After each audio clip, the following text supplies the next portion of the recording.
할렐루야, 9월 12일 화요일 새벽 예배 오신 모든 분들을 주님의 이름으로 축복하고 환영합니다. 예, 우리 다 같이 사도신경 하심으로 오늘 새벽 예배 올려드리도록 하겠습니다. 전능하사 천지를 만드신 하나님 아버지를 내가 믿사오며 그 외아들 우리 주 예수 그리스도를 믿사오니 이는 성령으로 잉태하사 동정녀 마리아에게 나시고 본디오 빌라도에게 고난을 받으사 십자가에 못 박혀 죽으시고 장사한 지 사흘 만에 죽은 자 가운데서 다시 살아나시며 하늘에 오르사 전능하신 하나님 우편에 앉아 계시다가 저희로서 산자와 죽은 자를 심판하러 오시리라. 성령을 믿사오며 거룩한 공회와 성도가 서로 교통하는 것과 죄를 사하여 주시는 것과 몸이 다시 사는 것과 영원히 사는 것을 믿사옵나이다. 아멘. 예, 어떻게 평안한 밤 되셨나요? 예, 오늘 한 두 가지 기도 제목으로 함께 기도하기 원합니다. 첫 번째 기도 제목은요, 날 구원하신 하나님의 은혜, 그리고 예수 그리스도의 십자가의 은혜에 감사하는 기도를 좀 하기를 원합니다. 항상 우리가 하나님의 은혜에 대해서 많이 얘기를 하는데, 이 새벽에 한 번 더 그 주님의 십자가의 은혜, 하나님의 은혜에 대해서 우리가 감사하며 찬양하는 기도를 하기 원하고요. 또 한 가지는 우리 김성계 담임 목사님과 가정을 위해서 계속적으로 기도해 주시고요. 또 교회 리더들이 한 마음 한뜻 되어서 정말 우리가 같은 말을 하고 같은 마음으로 하나님의 일들을 잘 감당하는 교회 될 수 있도록 그 두 가지 놓고 우리 함께 같이 기도하도록 하겠습니다.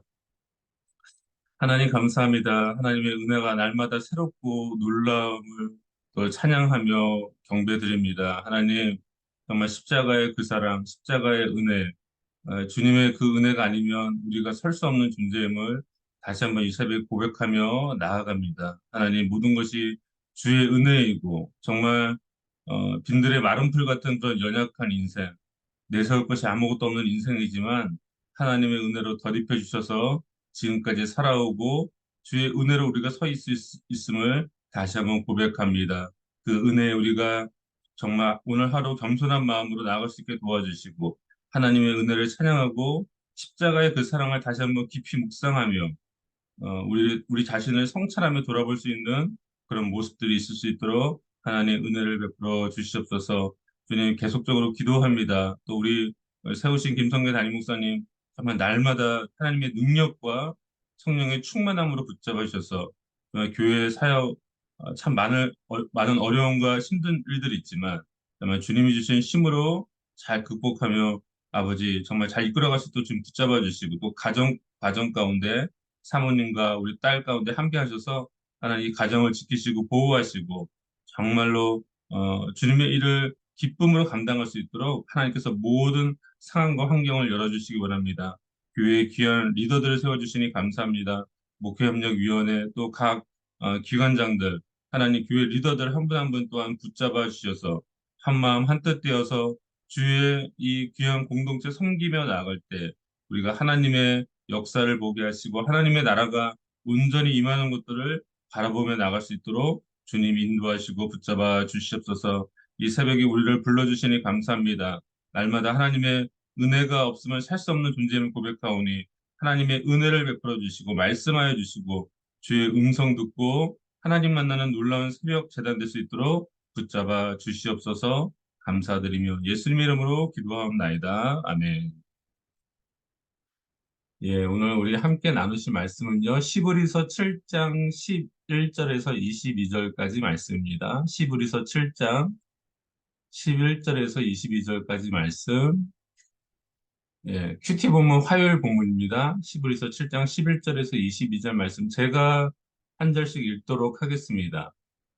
레위 계통의 제사 직분으로 말미암아 온전함을 얻을 수 있었으면 백성이 그 아래에서 율법을 받았으니 어찌하여 아론의 반차를 따르지 않고 멜기세덱의 반차를 따르는 다른 한 제사장을 세울 필요가 있느냐? 제사 직분이 바뀌어졌은즉 율법도 반드시 바꾸어지리니 이것은 한 사람도 제단위를 받들지 않는 다른 지파에 속한 자를 가리켜 말한 것이라. 우리 주께서는 유다로부터 나신 것이 분명하도다. 이 지파에는 모세가 제사장들에게 관하여 말한 것이 하나도 없고 멜기세덱과 같은 별다른 한 제사장이 일어난 것을 보니 더욱 분명하도다. 그는 육신에 속한 한 계명의 법을 따르지 아니하고 오직 불멸의 생명의 능력을 따라 되었으니 증언하기를 내가 영원히 멜기세덱의 반차를 따르는 제사장이라 하였도다.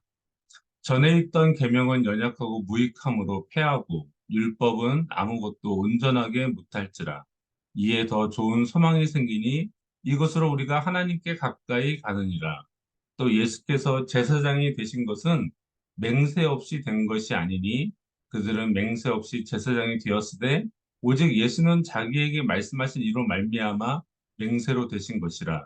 주께서 맹세하시고 뉘우치지 아니하시리니 내가 영원한 제사장이라 하셨도다. 이와 같이 예수는 더 좋은 언약의 보증이 되셨느니라. 아멘. 예, 저는 오늘 멜기세덱의 반차를 따라 예수님께 나아갑시다라는 그런 제목으로 말씀을 나누겠습니다. 우리가 그 성경을 이해함에 있어서요, 두 가지 큰 흐름을 볼 수 있어야만 하는데 그것은 바로 율법과 그 언약에 대한 이해가 우리 가운데 필요하다는 것입니다. 율법이라 하면은 여러분들 잘 아시겠지만 모세가 시내산에서 받은 십계명으로부터 시작하여서 해야 할 것과 하지 말아야 할 수많은 계명들을 의미하죠. 그리고 또 다른 것은 또 다른 성경의 큰 줄기를 찾아본다면 그것은 아브라함을 통해 받은 언약. 그러니까 다른 말로 하면 복음이라고 할 수 있는 그런 부분이 있다는 것이죠. 성경은 항상 이 두 가지 큰 흐름을 서로 대비시킴으로 말미암아 이 복음의 우월성, 언약의 우월성에 대해서 설명하고 있음을 우리가 알 수 있다는 것입니다. 어찌 보면 오늘 이 본문도요, 이 율법과 복음을 대비시킴으로 말미암아 그리스도께서 얼마나 대단하고 위대하신 분인지 그 그리스도의 우월성에 대해서 우리에게 설명해 주고 있다는 것입니다. 전에도 말씀드렸지만 이 히브리서는요, 기독교로 개종한 유대인들에게 쓴 편지죠. 그러므로 이 율법에 대한 이해, 그리고 이 율법과 이 복음을 대비시킴으로 말미암아 이 그리스도의 우월성을 유대인들에게 이해시키고 납득시키는 일은 매우 중요한 일일 것입니다. 오늘 본문은 율법을 상징하는 구약시대의 제사장과 언약을 상징하는 이 멜기세덱이라는 멜기세덱의 제사장을 비교하여서 그리스도의 우월성, 이 복음의 우월성에 대해서 말씀하고 있다는 것입니다. 오늘 본문의 히브리서 7장 11절을 보면요, 이런 말씀이 있죠. 레위 계통의 제사 직분으로 말미암아 온전함을 얻을 수 있었으면 백성이 그 아래에서 율법을 받았으니 어찌하여 아론의 반차를 따르지 않고 멜기세덱의 반차를 따르는 다른 한 제사장을 세울 필요가 있느냐라고 히브리서 저자는 우리에게 되물어보고 있다는 것입니다.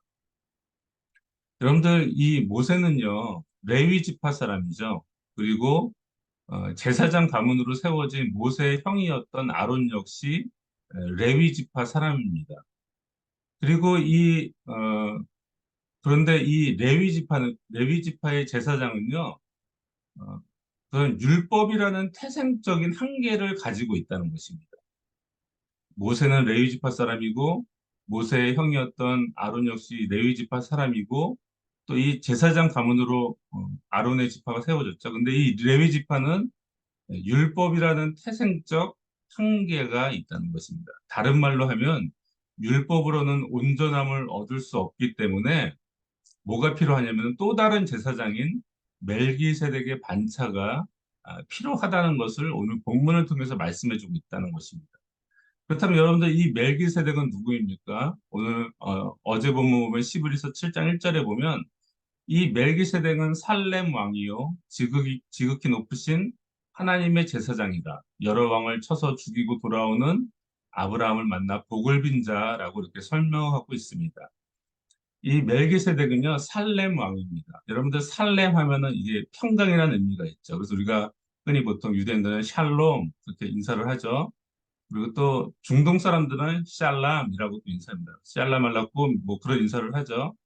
이 살렘이라는 왕은 평강이라는 뜻이 있죠. 그래서 아마도 아브라함 당시에 이 멜기세덱은 예루살렘 평강의 마을, 평강의 도시, 이 예루살렘의 왕이었을 것으로 예상이 됩니다. 그리고 그는 지극히 높으신 하나님의 제사장이었습니다.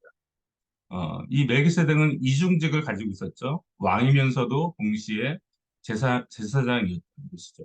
원래는 그 이후에는 이제 재정이 분리가 돼서 이 제사와 정치가 분리되긴 했지만 그 당시 고대에는 그렇게 왕이면서 제사장 직분을 겸직하는 그런 일들이 많았다고 합니다. 예수님은 어땠죠? 예수님은 삼중직을 가지고 계시죠. 왕이면서 제사장이면서 동시에 선지자였던 것을 우리가 알 수 있죠. 또한 시브리서 7장 2절에서 4절을 보면요. 이런 말씀이 있습니다. 아브라함이 모든 것의 10분의 1을 그에게 나누어 주니라. 그 이름을 해석하면 먼저는 의의 왕이요. 그 다음은 살렘 왕이니 곧 평강의 왕이요. 그리고 아버지도 없고 어머니도 없고 족보도 없고 시작한 날도 없고 생명의 끝도 없어 하나님의 아들과 닮아서 항상 제사장으로 있느니라. 이 사람이 얼마나 높은가를 생각해보라. 조상 아브라함도 노량물 중 10분의 1을 그에게 주었느니라 라고 이렇게 말씀하고 있습니다. 어, 제가 좀 전에도 얘기했지만 이 멜기세덱은 의의 왕이고 평강의 왕이죠. 또한 족보도 없고 하나님의 아들과 같다라고 말씀하고 있습니다. 그리고 아브라함이 이 멜기세덱에게 11조를 바쳤기 때문에 여러분들 11조라는 것은 낮은 자가 높은 자에게 바치는 거죠. 그렇기 때문에 그는 이 멜기세덱은 아브라함보다 높은 자라고 성경은 말씀하고 있다는 것이죠. 율법으로 대표되는 레위 지파의 제사장들은요, 아브라함의 후손이죠. 아브라함의 증손자 가운데 레위가 있었으니까 아브라함의 후손이죠. 근데 이 아브라함이 멜기세덱에게 11조를 드렸으니 이 멜기세덱은 레위 지파의 제사장보다 훨씬 더 높은 위치에 있다고 지금 히브리서 기자는 설명하고 있다는 것입니다. 여러분들 이 멜기세덱은요, 잘 아시다시피 예수님을 상징하고 예표합니다. 그는 평강의 왕이었죠. 예수님 또한 평강의 왕이시죠. 그는 의의 왕이었습니다. 우리 예수님도 의의 왕 되시죠. 그는 족보도 없고 하나님의 아들과 같은 분이라고 말하고 있다는 것입니다. 한마디로 말해서 이 멜기세덱이라는 제사장은요, 레위 지파의 그러니까 율법으로 상징되는 레위 지파의 제사장과는요, 비교도 할 수 없을 정도로 그 출신 성분 자체가 전혀 다른 신비에 쌓인 그런 베일에 쌓인 분이라는 것입니다. 여러분들 이 멜기세덱은요, 언약을 상징하죠. 율법을 뛰어넘는 복음을 상징하고 있다는 것입니다. 어, 레위 지파의 제사장, 즉 율법으로는 온전함을 받을 수 있으면 좋겠지만 율법으로는 도저히 하나님의 의를 이룰 수 없기 때문에 또 다른 계열의 반차, 또 다른 계열의 제사장이 필요하다는 것입니다. 그것은 바로 이 멜기세덱의 반차를 따르는 예수 그리스도만이 우리를 구원할 수 있는 유일한 길임을 지금 유대인 기독교를 개종한 유대인들에게 말씀하고 있다는 것입니다. 오늘 본문의 시브리서 7장 16절을 보면요. 이렇게 말씀하고 있습니다. 그는 육신에 속한 한 계명의 법을 따르지 아니하고 오직 불멸의 생명의 능력을 따라 되었으니라고 말합니다. 이 육신에 속한 한 계명은 모세의 율법을 의미하죠. 그러니까 예수 그리스도께서는요, 율법을 따라 율법으로 말미암지 않았다고 말씀하고 있다는 것입니다. 그는 불멸의 생명의 능력으로 멜기세덱의 반차를 쫓는 제사장이라고 말씀하고 있다는 것입니다. 여러분들 이 허물 많은 인간 제사장, 이 아론의 지파의 이 인간 제사장들은요, 어떤 제사를 지냈죠? 동물의 피를 흘려 동물의 피로 죄를 사하는 그런 제사를 지내는데 그 자체는 굉장히 불완전한 제사라는 것입니다. 그러니까 율법으로 대표되는 레위 지파의 그 제사장의 반열에 속한 그 제사는 온전하지 못하다는 것이죠. 그러나 이 예수 그리스도는 어떻습니까? 본인 스스로 희생 제물이 되어서 완전한 속죄 제사를 단번에 드리신 하나님의 아들이시라는 것이죠. 그래서 오늘 본문의 시브리서 7장 18절 19절을 보면요. 이런 말씀이 있죠. 전에 있던 계명은 연약하고 무익함으로 패하고 율법은 아무것도 온전하게 못할지라.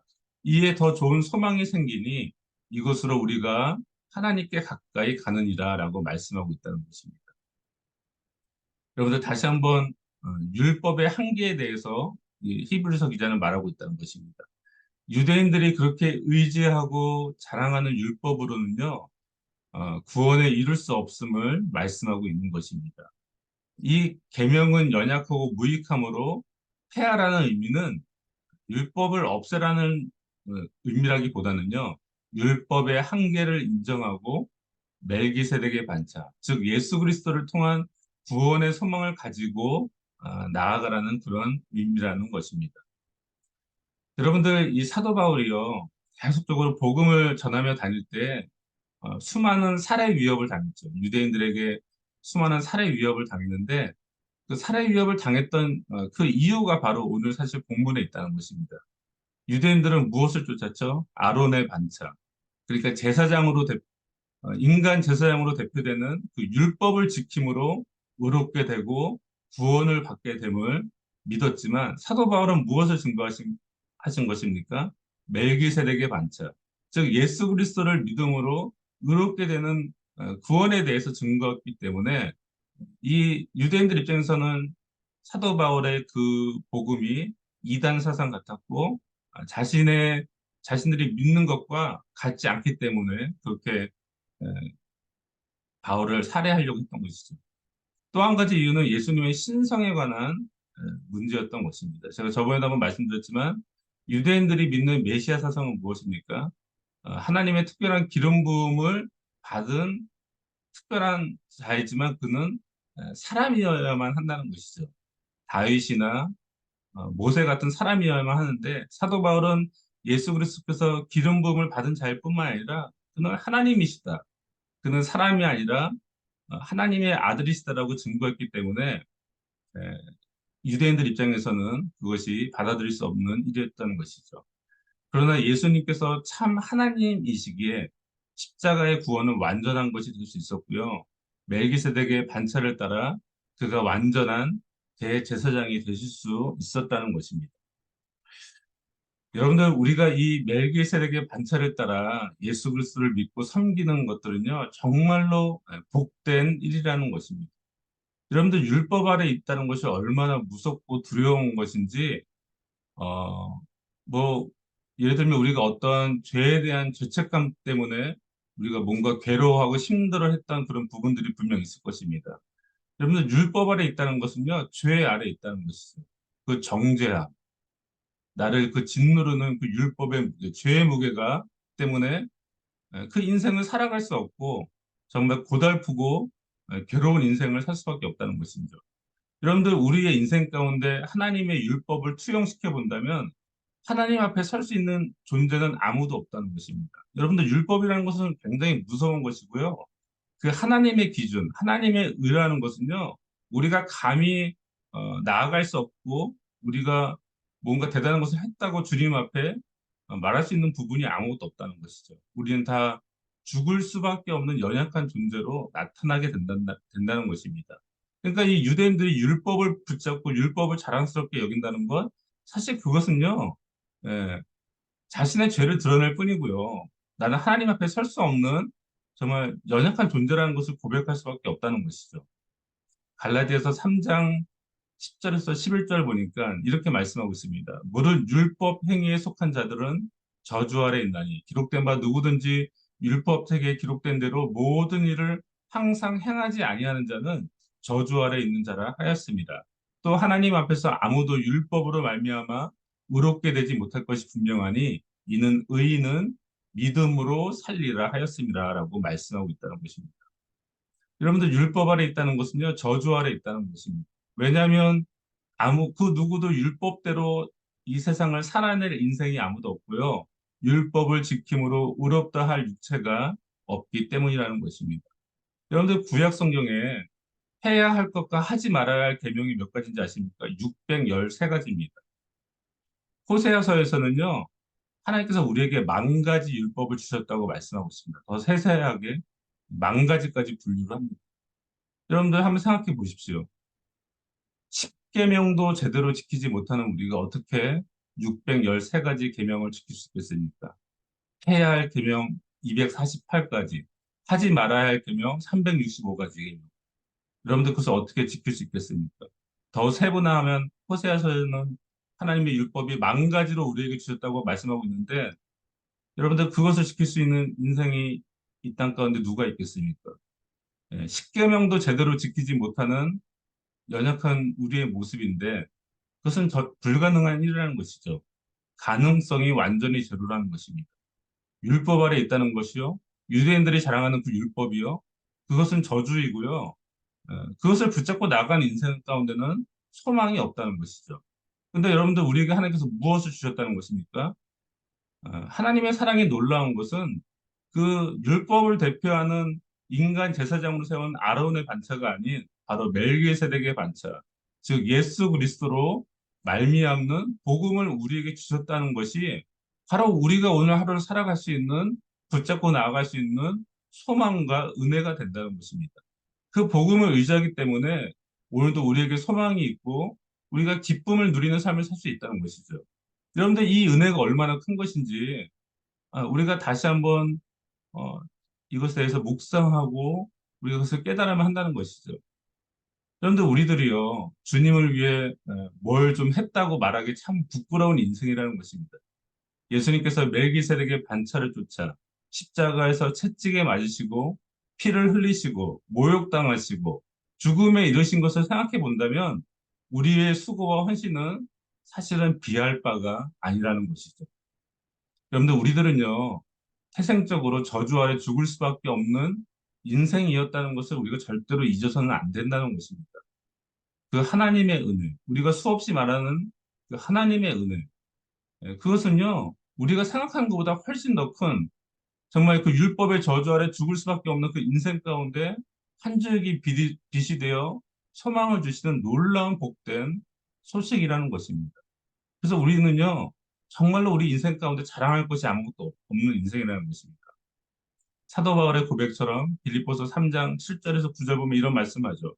그러나 무엇이든지 내가 유익하던 것을 내가 그리스도를 위하여 다 해로 여길 뿐더러 또한 모든 것을 해로 여김은 내 주 그리스도 예수를 아는 지식이 가장 고상하기 때문이다.